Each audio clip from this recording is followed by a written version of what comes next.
Hi, Captain Chris here.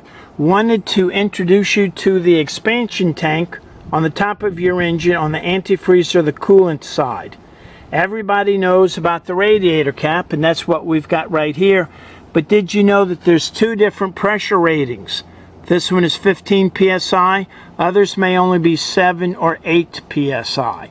So if you have to replace your radiator cap, make sure you get the correct pressure rating. Also, the proper way to open a radiator cap is to push, turn, and push, turn, and then you can pull the radiator cap off.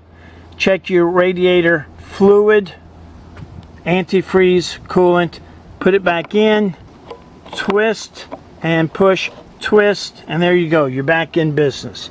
So if you've got questions about your engines, your dripless shaft seals, starting your generator, or your bow thruster, stern thruster, anything for DIY maintenance aboard your boat, ask Captain Chris.